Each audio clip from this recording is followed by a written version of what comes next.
Hello,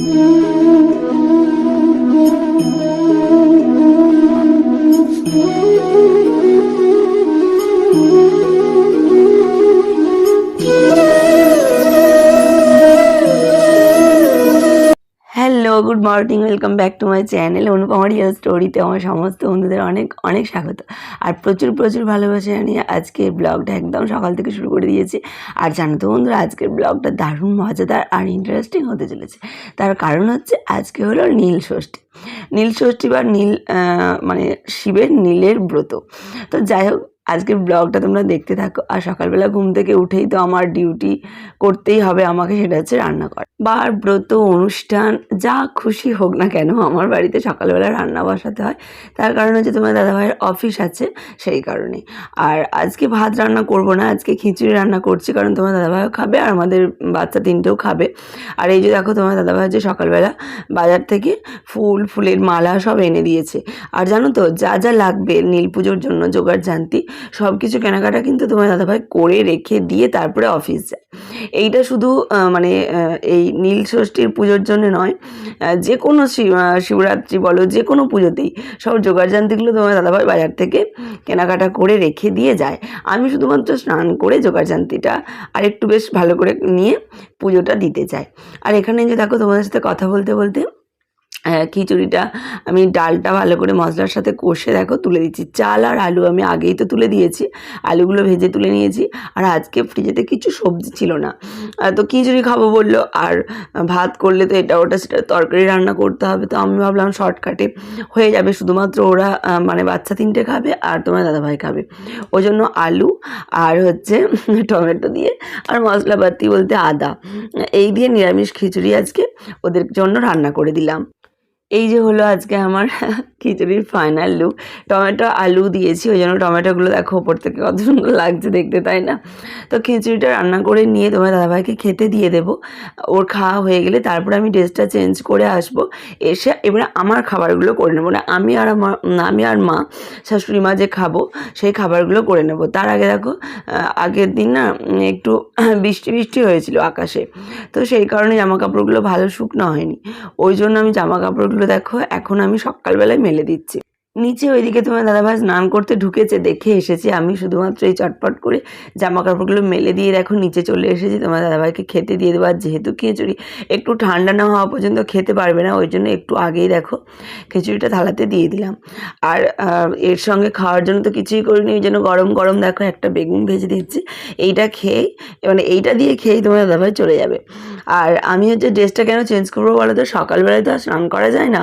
আর আমি তো সবজি রান্না করলাম, এই সবজি কাপড়ে আর আমার নিরামিষগুলো করবো না। ওই জন্য দেখো আমি নাইটিটা শুধুমাত্র চেঞ্জ করে নিয়েছি। চেঞ্জ করে নিয়ে আমি হচ্ছে এখন তরকারিপত্র করে নেব। তরকারি বলতে কুমড়োর তরকারি করব, আর লুচি তো করতেই হবে, কারণ মুড়ি বা ভাত কিছুই খাওয়া চলবে না আমার আর শাশুড়ি মার, তো আটা ময়দায় খেতে হবে। ওই জন্য লুচি করব আর সুজি রান্না করব। অন্যবারে সিমুই করি, এইবারে ভেবেছি সুজি রান্না করব। আর হচ্ছে আলুর তরকারি করব। যে কোনো নিরামিষ দিনে, বিশেষ করে লুচি পরোটা হলে আলুর তরকারিটা স্পেশালি থাকেই থাকে, কারণ আলুর তরকারিটা আমারও ভীষণ ভালো লাগে আর শাশুড়ি মায়েরও ভীষণ ভালো লাগে। ওইখানে দেখলে কুমড়োর তরকারিটা সেদ্ধ করতে বসিয়ে দিয়েছি। কুমড়ো আলু আর ছোলা দিয়ে নিরামিষ তরকারি সেদ্ধ করতে বসিয়ে দিয়ে এখানে দেখো ময়দাটা মেখে নিচ্ছি। ময়দা মাখা হয়ে গেছে, ময়দা মাখতে মাখতে দেখো কুমড়োর তরকারি হয়ে গেছে। অল্প একটু মিষ্টি মানে চিনি দিয়ে কুমড়োর তরকারিটা নামিয়ে নিলাম।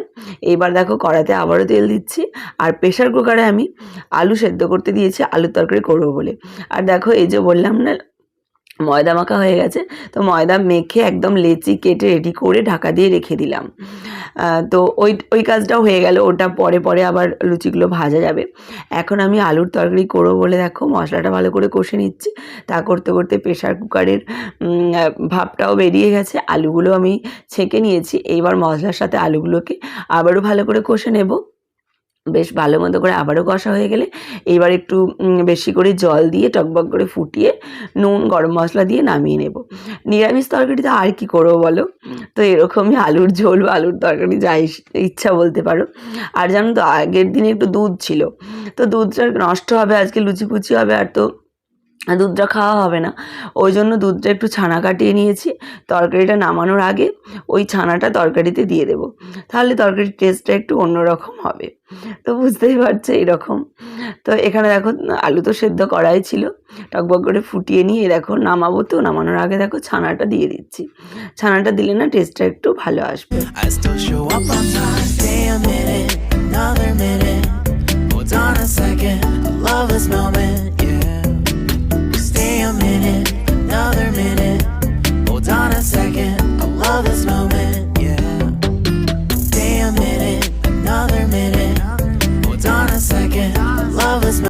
সকাল থেকে এত কাজকর্ম হলো, এখন কিন্তু 9:30 বাজছে, তার বেশি বাজেনি। আর এইবার আমি সুজিটা করে নেব। খাবারগুলো আগে থেকে করে রাখার একটাই কারণ, আমি যখন স্নান টান করে নেব তখন তো আর রান্নাঘরে আসতে পাবো না, একদম পুজোর জোগাড়জান্তি করে নিয়ে মন্দিরে পুজো দিতে চলে যাব। আর মন্দির থেকে পুজো দিয়ে এসে না এইসব খাবার করে খাওয়া যায় না, ওই জন্য খাবার দাবার করে রেখে দিয়ে চলে যাব। এসে শুধুমাত্র লুচিগুলো ছাঁকবো আর খাবো। তার মাঝে তো 2 মেয়েকে স্নান করানো আছে, খাওয়ানো আছে, নানা রকম কাজকর্ম তো থাকতেই থাকবে। তোমাদের সাথে কথা বলতে বলতে দেখো সুজিটাও কিন্তু হয়ে গেল। এইবার আমি সুজিটা নামিয়ে নেব। আর সুজিটা শুধুমাত্র চিনি দিয়েই করেছি, দুধ টুধ কিচ্ছু কিন্তু দিইনি। দেখো সমস্ত কিছু একদম কমপ্লিট আমার। আর এখানে কিছু লুচি আমি ভেজে রাখছি। মা এখানের মন্দিরে পুজো দিয়ে সাঞ্জলটা খেয়ে নেবে, আমার তো পুজো দিয়ে আস্তে আস্তে অনেকটাই দেরি হয়ে যাবে, মা তো আর অতক্ষণ উপোস থাকতে পারবে না। এখানের মন্দিরে মোটামুটি 10টার মধ্যে পুজো হয়ে যাবে, তারপরে মা হচ্ছে সাঞ্জল খেয়ে লুচিগুলো খেয়ে নেবে। আর আমাদের আস্তে আস্তে হয়তো 12টা 12:30 বাজবে, ওই জন্য মায়ের জন্য কিছু লুচি ভেজে নিচ্ছি। তা না হলে হয়তো আমি এসেই সব লুচি ভেজে নিতাম। ঘরের কাছের যে মন্দিরটা আছে ওটা শিব মন্দির না, কিন্তু শিবের মানে শিব ঠাকুর আছে, শিবের পুজো দিই। কিন্তু এই নীলষষ্ঠী বলো বা শিবরাত্রি বলো, এই সমস্ত পুজোগুলোর জন্য কিন্তু আমরা মানে আমাদের এখানে যে পালপুকুর আছে সেখানেই পুজো দিতে যাই। আমাদের শাশুড়ি মাও আগে আগে যেত, কিন্তু এখন আর পারে না, এখন তো ব্রত করে না, জাস্ট করে আসছে সারা জীবন, যে জিনিসটা ছাড়বে কেন, ওই জন্য সকালের দিকটা একটু সাঞ্জলটা খেয়ে তারপরেই খাবারটা খাবে। এখানে দেখো কুমড়োর তরকারি, আলুর তরকারি, সুজি, তিন্নির জন্য আপেলটাও সেদ্ধ করেছি, আপেলটা এখনই খাইয়ে নেব। তো সব কিছু কমপ্লিট করে নিয়ে একদম স্নান করে চলে এসেছি আমি। এবার আমি ঠাকুরের যে সমস্ত তোমার দাদাভাই কিনে দিয়ে গেছে সব এবারে ধুই করে নেব, জোগাড়জান্তি করে নেব। আলতাটাও পরে নিয়েছি, দেখো আমার আলতা পরা দেখে তিন্নি শিয়া দুজনেই আলতা পরেছে। তিন্নিকে কিন্তু এখনও স্নান করানো হয়নি, শিয়াকে স্নান করানো হয়ে গেছে। না না সরি, তিন্নিকে শিয়াকে দুজনকেই স্নান করানো হয়ে গেছে। তবে ওদেরকে দুজনকে নতুন জামাই পরাবো। এখন পরাইনি কেন, এখন যদি পরিয়ে দিই নোংরা করে দেবে, ওই জন্য আমি ভাবলাম কি আগে ঠাকুরের জোগাড়জান্তিগুলো করে নিই, তারপরে ওদের দুজনকে পড়াবো। কিন্তু শিয়া তো পড়তে শিখে গেছে, নিজে নিজেই পড়ে নিয়েছে। তিন্নি এখনও পড়তে শেখেনি, তো ওই জন্য হচ্ছে ওই জামাটাই পরে আছে। আর এখানে দেখো বললাম না তোমার দাদাভাই সমস্ত কিছু জোগাড়জান্তি করে কিনে দিয়ে গেছে। তো সব কিছু জোগাড়জান্তি করে কেনা ছিল, যেগুলো ধোয়ার ছিল ধুয়ে নিয়েছি, নিয়ে সব ব্যাগের মধ্যেই ঢুকিয়ে নিলাম। কারণ অনেকটা রাস্তা তো হেঁটে হেঁটে যেতে হয়, তো রেকাবের মধ্যে নিলে না বাচ্চা নিয়ে যেতে পারবো না। ব্যাগের মধ্যে রেকাব থেকে শুরু করে সমস্ত কিছু নিয়েছি, সেখানে গিয়ে রেকাবের মধ্যে আবারও সুন্দর করে সাজিয়ে দেবো। আর এখানে দেখো তিন্নিকে ড্রেস পরানো হয়ে গেল, এইবার আমার শুধুমাত্র শাড়ি পরাটা বাকি, তাহলে কিন্তু সব কমপ্লিট। আর হ্যাঁ, তিন্নিকে আপেলটা খাওয়ানো হয়নি। আর দেখো শিয়া কত সুন্দর তিন্নির চুল আঁচড়ে দিচ্ছে। আর বললাম না তিন্নিকে আপেলটা খাওয়ানো হয়নি, দেরি হয়ে গেছে বলে আপেলটা আমি রেডি করে দিলাম। শিয়া বলে কি মা দাও আমি খাইয়ে দেবো। তো দেখো বনিকে কেমন আপেল খাইয়ে দিচ্ছে। শিয়া বুঝতে পারছে মা অনেকটা ব্যস্ত আছে, বনির খাওয়া হবে না, বনিকে খিদে পাবে, ওদের দুজনকেই তো নিয়ে যাবো, ওই জন্য শিয়া হচ্ছে তাড়াতাড়ি করে বনিকে আপেলটা খাইয়ে দিল। আর আমি এখানে ড্রেসটাও দেখো পরে নিচ্ছি। এই যে শাড়িটা আমি তো ফ্লিপকার্ট থেকে কিনেছিলাম, তোমাদেরকে তো দেখিয়েছি। আর এই হারটা তার পরের দিন কিনে নিয়ে এসেছি আমাদের এখানে বাজার থেকে। তো বেশ একটা শিব ঠাকুরের ত্রিশূল আছে, দুর্গা লেখা আছে, বেশ হারটা মানিয়েছে কিন্তু আজকের যে নীলের ব্রত আছে তার সাথে। তো শাড়িটা পরে নিয়ে দেখো চলে এলাম ছাদে। ছাদের ফুল আমি কিছু তুলে মাকে দিয়েছিলাম বাড়ির পুজো করার জন্য, আজকে বাড়ির পুজোটা মাই করেছে। আর বাকি ফুল কিছু ছিল সেগুলো আমি তুলিনি, তার কারণ আমি আমার মন্দিরে আমার গাছের ফুল কিছু দেবো পুজোতে, সেই কারণে তুলিনি। আর এখন দেখো কাপড়টা পরে এসে আমি ফুলগুলো সব তুলে নিচ্ছি। তো অনেক করেই ফুল ফোটে, আর গাছের ফুল মন্দিরে দিতে বেশ ভালোই লাগে বলো, ওই জন্য দেখো ফুল তুলে নিয়ে আমি নিচে চলে এলাম। সমস্ত কিছু জোগাড়জান্তি হয়ে গেছে, শুধুমাত্র ফুল তোলাটাই বাকি ছিল। ফুলগুলো তুলে নিয়ে দেখো চলে এসেছি নিচে। এই যে গুল্লু, শিয়া, তিন্নি সবাই রেডি। গুল্লুও জল ঢালবে শিবের মাথায়, শিয়াও জল ঢালবে। আর এই যে আগের ব্লগে বলেছিলাম যে ওদের কাকু আর কাকিমা দুজনেই হচ্ছে যে সন্ন্যাসী হয়েছে, তো ওরা তো আর হেঁটে হেঁটে যেতে পারবে না, অনেকটা রাস্তা, ওই জন্য ওদের কাকুই দেখো গাড়ি করে নিয়ে চলে যাচ্ছে মন্দিরে। আর আমি আমার যা হচ্ছে হেঁটে হেঁটে যাব। আর এই যে আমার যাও দেখো সন্ন্যাসী হয়েছে, মুখটা কতটা শুকনো হয়ে গেছে। 3 দিন ধরে সন্ন্যাসী হয়েছে, কিচ্ছু খাওয়া নেই, রাত্রে শুধু হব্বিষ্যি করে আর হচ্ছে সারাদিন কিছুই খায় না। আর আজকে হচ্ছে জল ঢালা আছে, তো ওরা সকাল থেকে ঘরেতেই ছিল, আমাদের জন্য অপেক্ষা করছিল।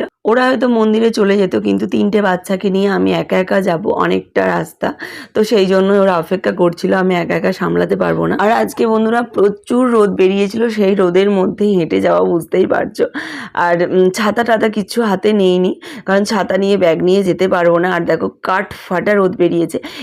এই রোদের মধ্যে বন্ধুরা আমার তো কোনো অসুবিধাই হচ্ছে না হাঁটতে, কিন্তু আমার যা দেখো খালি পায়ে হাঁটছে, কারণ সন্ন্যাসী যতদিন হয়ে থাকবে জুতো পায়েতে পরা চলবে না। আর বুঝতেই পারছো খালি পায়ে ঢালাই রাস্তার মধ্যে হেঁটে যাওয়াটা কতটা কষ্ট। এমনি যখন আমরা মন্দিরে পুজো দিতে যাই কিন্তু জুতো পায়ে দিয়েই যায়। আর যেহেতু আমার যা সন্ন্যাসী হয়েছে সেই জন্য জুতো পায়ে দেয়নি, তো ওর খালি পায়ে হাঁটতে কিন্তু অনেকটাই কষ্ট হচ্ছিল। যাই হোক, তোমাদের সাথে গল্প করতে করতে দেখো চলে এসেছি মন্দিরে। মন্দিরে প্রচণ্ড ভিড়, আর এই মন্দিরে অনেক দূর দূর থেকে মেয়েরা আসে জল ঢালার জন্য। দেখো লাইনটা শুধু দেখো, লম্বা লাইন, এই মাথা থেকে একদম সেই মাথা। তবে একটা কি বলতো, এই লাইনে দাঁড়িয়ে আমি কখনোই শিবের মাথায় জল ঢালি না।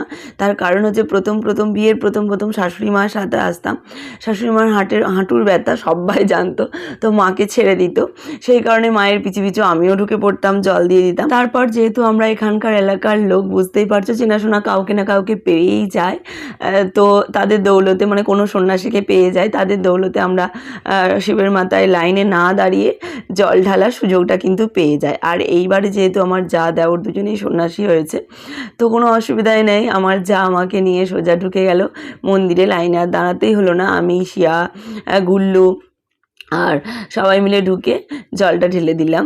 আর দেখো লাইনটা দেখে সত্যিই কষ্ট হচ্ছিল, প্রচণ্ড বড় লাইন। আর ব্যাগের মধ্যে তো সব কিছু নিয়ে এসেছিলাম, এখন রেকাবের মধ্যে সাজিয়ে নিলাম, ডাব, ঘটিতে জল টল ফুল টুল যা দেওয়া সাজিয়ে নিয়ে পুজোটা, রেকাবের মধ্যে পুজোটা আগে দিয়ে দেব, পুজোটা দেওয়ার পর আর শিবের মাথায় জল ঢালবো। আর এই মন্দিরে বছরে এই একটা দিনই আমাদেরকে শিবের মাথায় জল ঢালতে দেয়, তাছাড়া কিন্তু শিবরাত্রিতেও জল ঢালতে দেয় না। আর অনেক অনেক জায়গাতে তো নিয়মই আছে শিবের মাথায় জল ঢালতেই দেয় না। তো যাই হোক, এই সুযোগটা পাওয়ার জন্য এই মন্দিরে আসা। এই যে নিজে থেকে দাঁড়িয়ে বাবার গায়ে হাত ফাত বুলিয়ে, দেখো গুল্লু কেমন বাবার গায়ে হাত বোলাচ্ছে, দেখেছো? এই সুযোগটা সবাই নেয় বন্ধুরা, কারণ এই একটা দিনই হচ্ছে বাবার গায়ে সবাই হাত দিতে পাবে, বাবাকে কাছ থেকে সবাই ছুঁতে পাবে, বাবার মাথায় জল ঢালতে পারবে। তাই বহু মানুষ, বহু মেয়েরা আসে বাবার মাথায় জল ঢালার জন্য এই মন্দিরে। তো দেখো আমিও আছি লাইনে, জল দেব, বাবার মাথায় জল ঢালা, বাবার গায়ে হাত দেয়া, এইগুলো কিন্তু বিরাটই ভাগ্যের ব্যাপার আমি মনে করি। তো সেই জন্য আমিও এই মন্দিরে প্রতি বছর ছুটে আসি।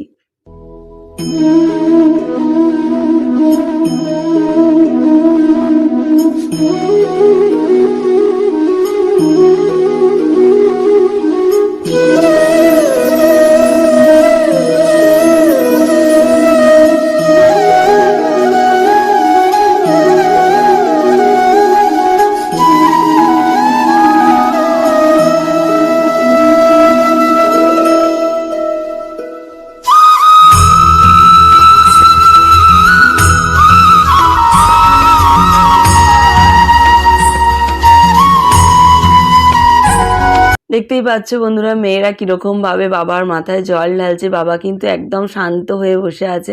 বাবা ভীষণ পছন্দ করে মানুষজনকে। আর বাবার যে মন্দিরের চত্বরটা জানো তো, চারদিক খোলা মেলা, সব মানুষের আগমন এই মন্দিরে। আমাদের ভোলা বাবা যত মানুষজন দেখে তত তার মন খুশি থাকে। আর দেখো তার নিজের টানেতেই কত মেয়েরা এসেছে জল ঢালতে, লাইন দেখো শেষ আর হচ্ছে না। আর এই মন্দিরে জানো তো বন্ধুরা প্রতি বছর 400-500 করে সন্ন্যাসী হয়, মেয়ে ছেলে প্রত্যেকেই হয়। তো বাবার মাথার ভিতরে জল ঢেলে দিয়ে এসে আবার বাইরে যে সমস্ত ষষ্ঠী ঠাকুর ছিল, অন্যান্য যে সমস্ত ঠাকুরগুলো ছিল সব দেখো জল ঢেলে নিচ্ছি, কারণ আজকের দিনে সমস্ত ঠাকুরকেই জল দিতে হয়।